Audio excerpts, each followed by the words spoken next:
What is up, people? Welcome back. You're listening to The Introverted Nerd Watches, and I am Reese.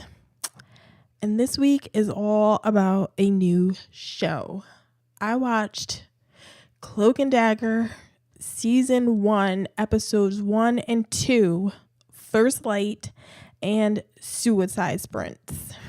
You guys, if you've been listening to the show recently, you know how excited I was that this show was coming on.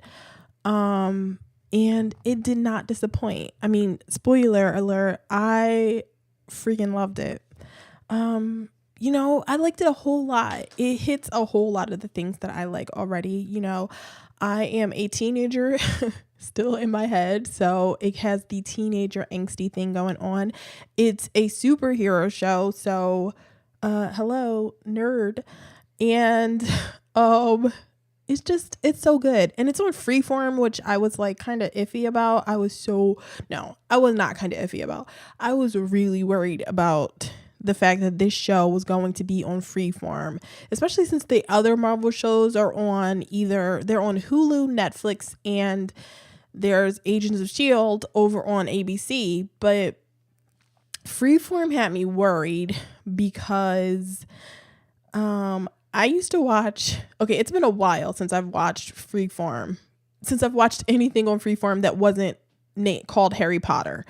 So, it's been a long time. I used to watch the Fosters, and I used to watch a few other shows. I watched Pretty Little Liars and all that shit, but I bailed on those shows a while ago. The Fosters is still on somehow the Fosters is still on TV. Those women are over there being terrible parents. Those kids are over there being awful. So, but Fosters, I'll save that for another day. But I watched the Fosters, and it was not, that show got really out of hand. So I was worried that it would sort of turn into a Foster sort of thing. And obviously this is only the first 2 episodes. There's still time for them to fuck it up. But I really enjoyed it. I mean, I like the music, y'all. I even liked the music. And I said on Twitter that it was like my inner teenage white girl that really loved music in this show. But whatever, I liked it. And I'm going to go on somewhere to find out where it is, where that music is, or I can buy some of it. So before I get into the full review, recap, whatever I'm calling it, you need to subscribe to the podcast because I'm doing some fun stuff here, like Cloak and Dagger, obviously, and Fear the Walking Dead, and that show will be going on hiatus for a while. Every week I'm doing a rewatch of Saved by the Bell. It's sort of my Throwback Thursday rewatch, my nostalgia watch, and so subscribe on Apple Podcast, or you can listen on Stitcher or Google Play if you want to fuck with that app. I'm also on Spotify, which I didn't know, and I just found out I'm on freaking Spotify. So download the Introverted Nerd Watches, subscribe, download, listen, and love me. So let's get into Cloak and Dagger. So what was it, last week?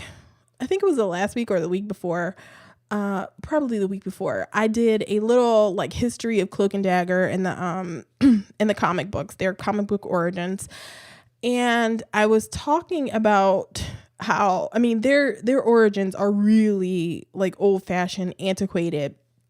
So I was wondering how they were going to modernize it, and they did a really good job of maintaining the integrity of who Cloak and Dagger are as characters, or at least their origins, how they became Cloak and Dagger. They did a good job maintaining that while also updating it and making both Tyrone and Tandy, characters that you like and are interested in, or even if you don't like them, they're interesting characters as individuals in their own right. And because in the first 2 episodes, they don't have a lot of contact with each other. The really good thing about this is that I think in these first 2 episodes, you get a really good idea of who they are as people and what their lives are like currently. So I think that is a big thing. Their powers aren't the focus of this. At least in the first 2 episodes, their powers aren't the focus. So you're basically going through, what their lives are like. And Tandy starts as her parents are wealthy, I think. Or no, I was going to say rich, but I don't think they're rich people. I think they're wealthy. Her father works for the Roxxon Corporation, which is really important. It ends up being really important. He's some kind of like scientist or engineer or something. I forget if they said it. I forget exactly what it is, but I believe he's some sort of engineer that works for the Roxxon Corporation. Her mother has problems straight from the beginning, though. Tandy has a little girl. Her mom has problems. Her mom supposedly has back problems. She's been taking pills. She's been taking pills enough that like little 8 or 9-year-old Tandy, is making comments to her father about how her mom is starting to pop those pills a little too much. So, and Tandy, both of these kids are really, because we start off the episode with Tandy and Tyrone as young kids who are growing up in different parts of New Orleans. So they're both really mature little kids, mature for their ages, or at least Tandy is for sure. Tyrone, he has an older brother, so I think he's trying to be a little more adult than he is. Tandy definitely has, she has problems at home. The first thing we see of her, she's a little ballerina, cute little girl, little ballerina, and her class lets out. And she's standing outside waiting for her mother to come pick her up. But obviously her mom doesn't come because she's on those pills. And the little girl takes out her cell phone, calls her father, and is like, calls her father's job and is like, research and development. And, she's like, Daddy, she forgot me again. But her father is a little bit neglectful too, because this little girl calls and it's still light outside. And by the time she gets picked up by her father, it is pouring down raining and it's dark. So this little girl is standing on a corner, practicing her ballet, waiting for somebody to come pick her up. And it's like, oh, you start off feeling like, oh shit, like things are fucked up for her. It seems like she has a nice life. Just if you're a person on the outside looking in, you would think this little girl has, sort of a really good life. Not so much. And little Tyrone, he's an adorable little boy, but he looks nothing like the grown-up Tyrone. So I'm going to excuse that, but I was watching it. I was like, okay, no way that this, little boy grows up to be this, teenage boy. I'm not, that's not believable, but we're going to go with it. We're going to pretend. We're going to put our goggles on for this show, and I'm going to say, okay, I'll allow it. I'll allow this one time. Maybe we won't be seeing that little boy a whole lot, or maybe we do, because we get a lot of flashbacks in this show, which I like. And if you listen to my Fear the Walking Dead podcast, you know that I am not happy with flashbacks in that show. So the fact that I like the flashbacks in the show is a testament to how good it actually is. So little Tyrone has an older brother named Billy, and his brother is sort of, I was going to say he's, he was doing like criminal things, but he's not really doing anything that's criminal. He and his friends are getting like kind of caught up in something. They fixed a guy's radio, or they gave a guy a radio and he never paid for it. So they're talking about stealing the radio back from his car. And little Tyrone hears that and he just wants to be with the big boys. And, he ends up breaking into a car, Tyron, breaking into a car, stealing the radio, and they get caught by the police. And this is when we see everything go bad. Tandy and her father's boss calls, and we only hear one side of the conversation, and it's through Tandy. So it's like, we don't get a whole lot about it. His boss calls while he's driving home in the rain. So bad things are about to happen. And his boss telling his boss that he thinks that they should go to the police.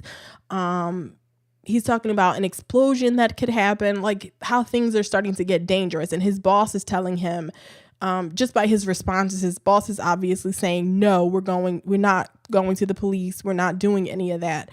And while he's on the phone, there's an explosion at an oil tanker or something. There's an explosion like he said there would be. And he almost drives into a truck, and they end up driving off of the road into the water. And while all this is going on, Tyrone and his brother Billy get caught by the police, sort of, I want to say, just walking around, like for being black kids that are walking in the rain, because I don't know why the police pull up on them like that. I mean, I guess they have a radio. It looks like a car radio, and maybe the police can see that, but I'm gonna say it's because they're black kids that are walking around in the rain, and they look quote unquote suspicious, because what happens next is so over the top for what they think. For even if the cops think they stole a car radio, what happens next is too over the top for what they see happening. So Tyrone and his older brother has to be like 15 or 16 years old. His older brother looks like quite a bit older than him. His older brother says, run. And so they run and they end up running to like the pier, and they get to the pier when the explosion happens. And Billy is going to throw the radio into the water just so they can just, get rid of it. They don't want to get in trouble. And the cop sees him when he's standing like by the water, and he tells him to put his hands up. And as that happens, the explosion happens, and the cop shoots Billy in the chest twice. And it's like, oh shit. This was tough to watch, because you see, Billy gets shot in the chest twice. Tyrone is freaking out. Tyrone jumps into the water with him, because Billy falls into the water after the cop shoots him, and Tyrone jumps into the water after him. And it's so sad. I don't, obviously what's going on in the country, like a black boy getting shot by the police with no weapon. He has no weapon. His arms are up, are held up when the cop is, has the gun on him. He puts his arms up when the cop tells him to. So the cop doesn't think he has a weapon. The cop knows he doesn't have a weapon. And it's really fucked up what happens next, because it's just terrible. And I think obviously they don't hit you over the head with it. They don't, because I do think if you watched Black Lightning, some of the social commentary on Black Lightning could get a little bit over the top. or just a little, it could be heavy handed, I'll say. But this show deals with that stuff a little bit better, at least what we've seen so far. The death of Billy, the cops lying, lying about a lot of things. They deal with it a little bit better because it doesn't feel like they're trying to, it feels like they're letting you make up your own mind about what happened. They're not force feeding you with it. So, and maybe that's just the case of it being on Freeform, so they don't want to get that deep into it. But I don't know how you do a show about a black boy who's a superhero vigilante type that lives in New Orleans. I don't know how you avoid the racial issue here. So, and I don't think they will. So when they fall into the water, this is when they both get their powers. And Tyrone is in the water. Tandy is in the water. Her father's dead. Billy's dead. And what happens is the explosion, whatever chemical that was released, there's like a burst of light from underwater from that explosion that hits Tandy and Tyrone. And they both get their powers at that point, and they both see a white light. Tyrone ends up grabbing Tandy from underwater, and they wash up on a beach. And Tandy takes Tyrone's black hoodie, and she leaves him there. And Tyrone ends up, when he wakes up, he takes Tandy's ballet slipper, and he leaves. And then we skip to, it says years later, but I'm guessing it's 8. I think it's 8 years. I think Tyrone at one point says it's been 8 years since Billy died. So that was, it was pretty intense, start to the show. It was really good though. It's changed from the comic books. There's no, in the comics, they were kidnapped. They were runaways that were kidnapped, and they were experimented on. They had drugs experimented on them, and that's how they got their powers. They were the only two kids that survived the drug experimentation, and that's how they got their powers. But since they changed the setting, they changed it from New York to New Orleans, because obviously their biggest connection is to Spider-Man, and the X-Men and the Avengers and all that. And that all takes place in New York. But since, Spider-Man, I do not foresee Spider-Man being on television anytime soon on any of these shows. So,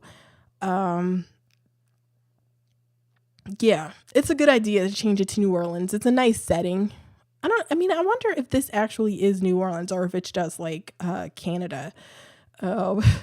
They dress Canada up like New Orleans, like they do everything else. But I think I saw somewhere that this actually was filmed in New Orleans. So somebody can probably tell me if I'm wrong. I've never been to New Orleans before, but whatever. I don't think that it matters a whole lot unless you live in New Orleans and you're one of those people that get really pissed off when they don't represent your city the right way. So these two as teenagers, Tandy's life after her father died completely fell apart.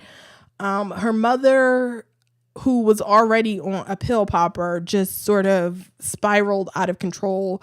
She's an alcoholic, who's also like crushing pills and snorting them. She's just sleeping, having sex with random guys to try to get help so they can refile their case against the Roxxon Corporation, because after the explosion of the oil tanker or this oil refinery, the Roxxon Corporation they blamed everything on Tandy's father. They said that he went rogue. He was doing some rogue experimentation. And they blamed everything on him, and they came to Tandy's house, and they basically took everything from them. Everything that belonged to her father, they took, and everything was through them. They couldn't get his insurance because it was through his job. So they really fucked them over. Tandy's mom, after 8 years later, is living in in the woods in some sort of like shack. Tandy is sleeping in an abandoned church, which is from the comic book. She sort of goes back and forth. I don't think she stays with her mother anymore. She lives in a church, and she's kind of a grifter. She and her boyfriend Liam she states her job basically, and we don't see her go to school, so I'm guessing she dropped out of school. So her job basically is scamming rich kids, going to clubs and scamming rich kids out of their money, drugging rich kids and scamming them out of their money. We see her whole thing, from start to finish. She goes to a club, and it's a club that she regularly goes to, which I think is kind of dangerous because she goes there. She goes up to the bar and she says, give me my usual. And it's like, what, girl? You got a usual? How can you do this? How can you, play this? It's like a really dangerous game you're playing. If you're going to the same bar, you're picking people up, you're drugging them, and then you're robbing them blind. And then you go back to the same bar, a week later, 2 weeks later, however long. It's like, she has that, and she does that through both episodes. Like she goes to a party where Tyrone is. That's how she meets Tyrone. She meets him at a woods party, a party in the woods that's thrown by whoever. And she bumps into him, and they have good chemistry. Talking to each other. It's really it's a cute thing they got going on. And so they're flirting with each other, and she, he's like into it. And eventually he finds out that she pickpocketed him, but she's still at the party. And it's like, girl, if you're going to pickpocket somebody, it's probably not a good idea to hang around and, trying to pickpocket everybody. It's probably a better call to, get in, get what you want, and get the fuck out. So, but they're not good criminals in this show. So what happens is we see, and they don't meet until midway through, I think, the first episode, probably even later. Tyrone his parents got him out of the neighborhood they were living in. They, I don't know what his mom does, but his mom is like somehow involved in politics. His dad wears a suit, so I'm going to guess that he has like an office job. His mom is Gloria Rubin too. She's from ER, right? I think I remember her from ER. I forget, but I haven't seen her in a long time, but she looks good in this. I like her. But she's Tyrone's mom, and Tyrone, they sent Tyrone to private school. He has a lot of problems too. His parents are sort of overprotective. He feels smothered, I think is what he says, by they're overbearing and overprotective, and he feels smothered by it. He feels like he's carrying the weight of their grief on him. So, and he goes to a mostly white school. He plays basketball where I think he's the only black player, or he's the only he's one of very few black players that is on the team. So they really capture what it's like to be the only person of color in certain spaces. Like Tyrone is on this basketball team. He's getting abused on the basketball court. And it's not just it's not just hard fouls. Like there are dudes on the court straight up pushing him down and the refs aren't saying anything. And he's kind of taking it, because he's in a no-win situation. If he doesn't say anything or if he doesn't do anything, he just gets abused for an entire game. And there's no repercussions for anybody else. But if he does do something, he ends up looking like the bad guy, which is what happens. He finally, reaches his boiling point and he attacks the player from the other team that has been fouling him. And, he gets thrown out. He beats the guy up, but he gets thrown out. His coach is mad. His teammates are mad. His parents are pissed about it. Like it feels like through these 2 episodes, Tyrone just cannot win. It feels like he can't get ahead. He's shy is what I'll say. He seems like a bit of an introvert. He's awkward when a girl tries to talk to him, and when Tandy tries to talk to him, he's kind of awkward, which is really nice. I like Tyrone a lot. Tyrone is probably my favorite in these first 2 episodes. I like Tandy too, but I like Tyrone a lot. I think I identify with him, even though, not the athletic shit, because I don't have an athletic bone in my body, but I identify with some of the situations that he ends up in. So,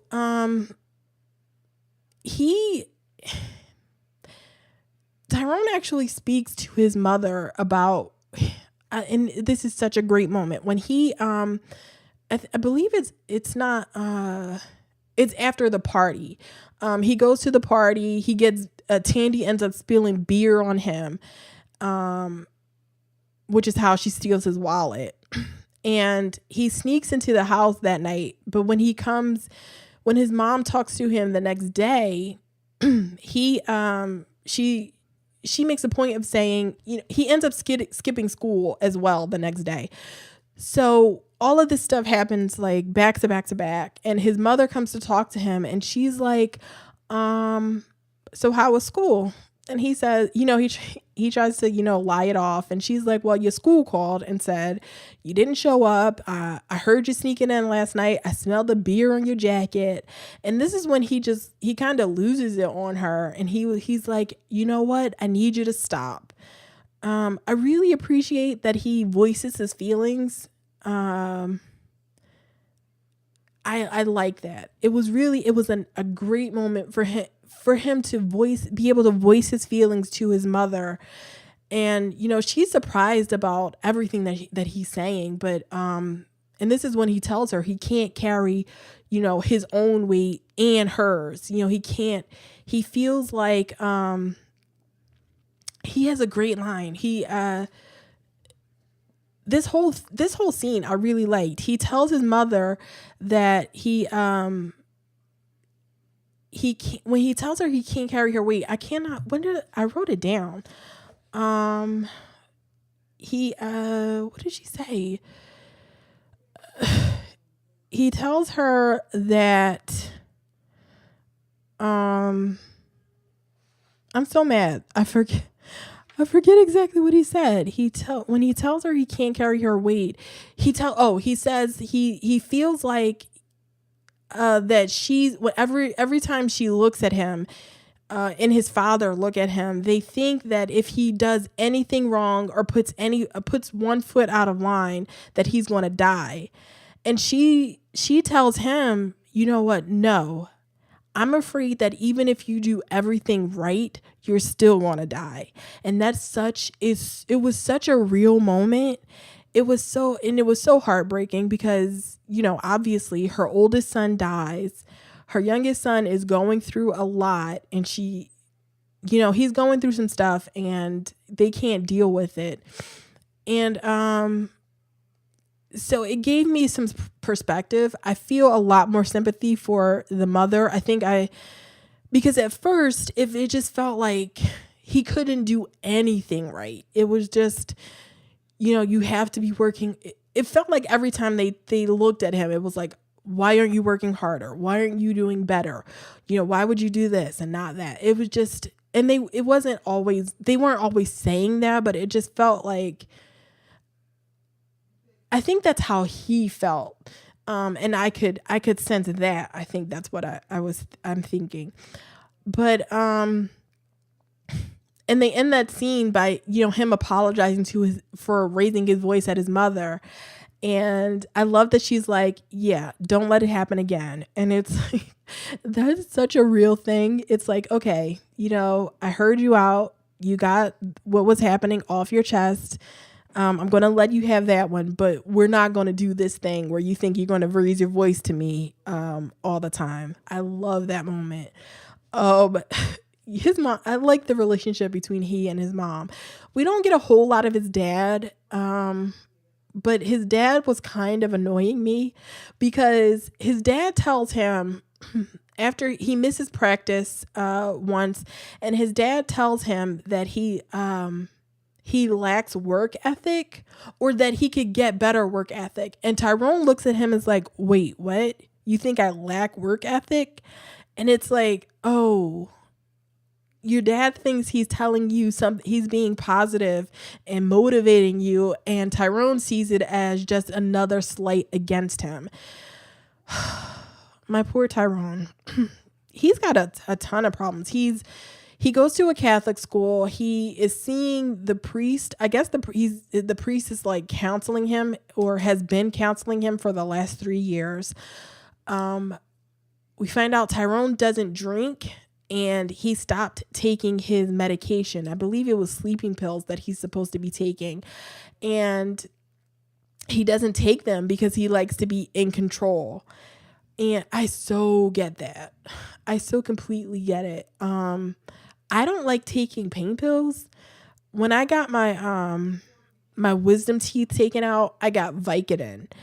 And I know this is going to sound so bad, but everybody was like, ooh, Vicodin, it's so great, but I took it like a couple of times, but I hate the feeling of waking up after having taken Vicodin. It was just, I don't like being that groggy. I don't like being out of it. It's a terrible feeling not to have, control, not to know where you are, not to have like the kind of control you need to.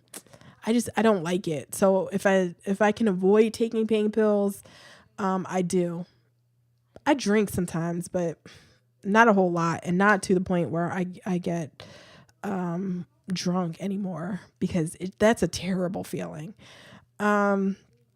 So Tyrone, I want to know there's a cop running through this episode. There's a woman cop, I believe. I don't know. She doesn't really speak in the show until the very end of the second episode. What happens is she is like investigating a crime, and is there corruption in the police force? Because she's handing cups, like coffee cups, back and forth between other cops, but there's messages written on coffee cups. It's so crazy. It's like, what the hell is going on with her? But she's like, she must be really great at her job, because she's like in an interrogation room, and all you see is her holding up evidence, and apparently like people spill their guts to her. She doesn't say anything, but everybody tells, all the information they have, because it's crazy. She doesn't say anything until the very end of the episode, where she tells someone that they're under arrest. I want to know who she is. I want to know why she doesn't speak throughout these episodes. It's out of control. So what happens when Tyrone's brother is shot is that they get called to the police station, informing them of Billy's death, Tyrone and his parents, and the cops straight up lie right in front. Like, Tyrone told his parents that the cop shot Billy and that it was a cop with a scar on the side of his face. The police officers gaslight a little boy because what happens is Tyrone is like, the police say, Billy's body was found in the water and there was drugs found in his system. And Tyrone is like, hold on now. You're lying. That's not true. The police shot him. And the cop says, hey, you said you saw a cop with a scar on the side of his face. Well, I'm telling you, I've been here for a long time and that cop doesn't exist. So it's like, so you have Billy. I think in that moment, Billy starts to doubt himself. His parents are over there grieving, so they can't think straight. And then they put on the video because there's video of Billy breaking into the car, which completely, he has zero credibility with his parents at this point too. So he loses. He completely loses. His parents don't believe him. It's such a sad moment. This little boy, like, telling his parents, like, no, I know what I saw. This cop killed, Billy, and his parents don't believe him because they see evidence of him, like, doing something wrong. It was a great moment because I was frustrated and I could feel what he felt. It was so great. Obviously it was so terrible. It's a terrible thing, but it was such a great moment because I so felt where he was coming from at that point. So, the way that their powers manifest as teenagers was really cool too. So at the party, because Tandy decided not to leave the party after stealing Tyrone's wallet, Tyrone chases her down. They end up in, I don't know, some sort of cemetery or something. And he touches her. They end up touching hands, and they're blown back from each other, and that's when their powers manifest. Her hands start lighting up. The dark smoke starts appearing around his body. The visual is really cool, and it happens at night. But you don't feel like it's a cheap out. It looks good, so I liked it. And neither one of them get what's going on. It's such a cool moment. They're both asking each other, yo, what the hell did you do? They both want to know what the other person did to them to make this happen. It's so cool. And this is when they figure out that they know each other from the day they woke up on the beach, from the night they got their powers. And Tandy has kept Tyrone's black hoodie this whole time, and he's kept her ballet slipper this whole time. She sleeps in his black hoodie every night. It's so, they have this, I like the way they show how the way they connect with each other, how they're sort of drawn to each other. They can't help it. But Tandy does disappear on him. She ends up running away. He calls her a crazy white girl. He's like, "Hey, crazy white girl, where did you go?" It's so funny. I like them together. I can't wait until we see them sort of interacting more, because I just think it'll be really cool to see how, to see them interact more, to see how they really start using their powers together, because the way their powers only manifest, at least early on, they only manifest right now when they're in distress. So Tandy's powers, the guy that she stole from earlier in the episode, he comes back and he and his two friends attack her. He tries to rape her, and one of her light daggers appears in her hand and she stabs him in the stomach. Tyrone sees Tyrone goes to sleep the night he gets he gets his powers, he goes to sleep. He gets under his covers. He happens to have a black sheet, and when he wakes up on the roof of the Roxon Corporation. Like there's the Roxon building. He wakes up on the roof of that building, and it's so cool. You get the visual of him he's wrapped himself in this black sheet, and you get it's straight out of the comic panel. The way he looks, with the black sheet like billowing all around him. It's so cool. So, he's teleporting while he's sleeping. She is just lighting up all over the place. It is craziness. I love it. So, Tyrone sees the cop with the scar on his face, and he's been transferred to Vice Squad. I don't know what that squad is. It's like a drug thing because he's like selling drugs, or he's like doing a drug bust or something like that. I don't know exactly what Vice is, but that cop, he sees him, and Tyrone is like, he becomes focused on killing this guy. When he's talking to the priest, he's telling him, the priest is talking about anger and how he has so much anger in him, and how the anger is, what does he call it? I forget what he calls it. The priest calls his anger poison. And how the anger is poisoning him. He's keeping it bottled up, and the anger is poisoning him, and Tyrone is like, you know what about an eye for an eye? Like, you're quoting these Bible verses to me, but what about an eye for an eye? What if I can get this poison out by killing the thing that poisoned me? And it's like, well, that was a way to shut the priest up. Like, if you're going to quote the Bible to me, I can quote the Bible back to you too, motherfucker. Like, eye for an eye. I'm going to get this nigga. He doesn't say that, but that was basically the point. And I also love how how when both of them touch a loved one, they have visions. Like, Tandy's visions are, it's either memory of something that happened. She touches her mother and she has like a happy memory of her mom and her dad. Or it was when she touches her boyfriend. They have like, she sees this moment between them where, they're having happy moments.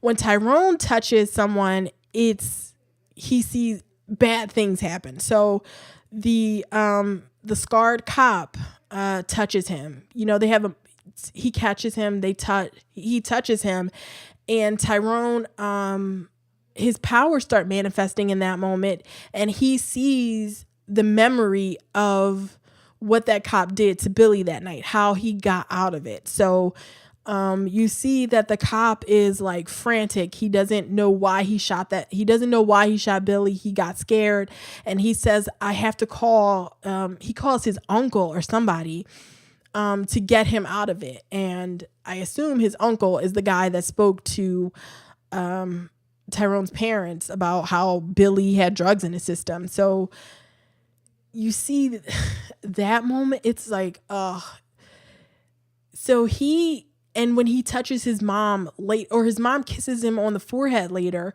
and what he sees, at first I thought it was a memory, but it's not. It's, he's seeing, I think, what his mother, like the bad feelings that his mother saw, or maybe touching him brings on those bad feelings, because the vision that he sees when his mother kisses him on the forehead is his mother and Billy are in a like a grocery store, and then Billy runs off and you hear a shot. Tyrone runs off and then you hear a shot, and then when his mother goes into the other room, she sees the graves of her two children, and when she and when he gets out of that vision, his mother is dizzy. Touching him like really hurt her. And that's something that's also from the comic book. I mean, it manifests in a different way. Obviously, he doesn't have the cloak to bring people into his cloak, but just touching him, sort of brings on these bad memories, bad feelings, the fear, whatever it is, touching him makes it manifest in other people. So that's really cool. I can't wait to see how they work through that, and how he'll ever learn how to control that. Because at this point, it would mean that he can't touch anybody else, except Tandy. But they won't find out. They won't find that out until later. Whatever. So Tyrone tries to go kill like Scar, the Scar cop, and he tries to. He takes his mom's gun, which also surprised me. His mom has a gun. His mom took out a gun to shoot the rodents in the neighborhood. I assume they have like raccoons or something. And she takes out her gun to go out and shoot a raccoon. I'm like, damn, girl. I understand not liking the raccoons. They're eating up the trash. They're knocking over the trash cans. But a gun, and it was like a Rick Grimes like type gun. It was that shit was big. I don't know what kind of gun that was, but it was like, whoa, like, you gonna kill the little possum like that? Those things are ugly though. Yeah, probably good to shoot them. I'm a mean person. So the episode 2 ends with Tandy is running away because she stabbed the guy, and she doesn't know whether he's dead, or even if he's dead, she murdered someone. If he's not dead, he can identify her. So she has to get out of town. And they have this dry cleaners where people can get you can get your clothes dry cleaned if you're like a regular person, or you can go there and pay to get like weapons, a new identity, just a ton of shit, is happening in that dry cleaners. So Tandy, she goes to get a new identity, and she wants to leave town because she can't stay there now, no matter what. And at the end of the episode, her boyfriend gets arrested, and he calls her, and she's like leaving, and you don't know whether she's going to leave or, continue on her way out of town, or come back and help him out, because he loves her. He really wants to help her. When the episode first started, I was like kind of side-eyeing him. Like his name is Liam. I was side-eyeing him, but now I'm like, okay. And then he's a nice guy. He helps her out. He gives her like $5,000 so she can go away. It's like, it's kind of sweet, even though I'm shipping Tandy and Tyrone now. So Liam has to be out of the picture at some point. And in Tyrone's case, at the end of the second episode, he goes to Scar's apartment, ready to kill him. And when he tries to shoot him, he appears in front of Tandy's car. Like he shoots at him, and he teleports to the front of Tandy's car, and there's a car crash, and end of the episode. So I can't wait to see what happens next week. They go through a lot in these 2 episodes. Like Tyrone gets beat up by his teammates, and it's such a... His 3 white teammates, or not even 3, I think it's at least 3, but I think it's a few more. At least 3 of his white teammates beat him up until he blacks out, and then lock him in a cage, and it's all because they get punished because he mispracticed and he got into that fight. So, and they had to do suicide sprints, which is the name of the episode. And so they got in trouble, and they're like, we're not going to let you ruin this for us. I don't get team sports. They're like, we're going to the state championship, and you're going to ruin it for us. So we're going to beat you up. It wasn't enough that you mispractice, for no reason, but we're going to beat you up and make it difficult for you to play, because we want to win a championship. It's like, get all the way the fuck out of here. I don't get you team sports people. I don't understand it. It doesn't make sense to me. The coach is a dick, and he looks like a young Al Bundy. That coach, like, I was like, oh my God, is that Ed O'Neill's son? Like, that guy could be Ed O'Neill's son. I'm going to look that up as soon as I get finished recording, because that guy looked exactly like Al Bundy. Um, so I didn't watch the little preview for what's happening next week. So I don't know anything about what's going to happen next. All I know is that Tyrone teleports to the front, to like into the street in front of Tandy's car, shooting a gun, and Tandy gets run off the road into a tree, and her light daggers appear in her hand. So I cannot wait to see what happens next week, you guys. This is going to be a good show. This is going to be fun. And I hope people watch it so that we get a second season, because, I want it. So that's my excuse for everything. I hope something happens because I want it. So I'm all over social media. You can follow me on Twitter at NerdTrovertPod. You can follow me on Instagram at theintrovertednerd.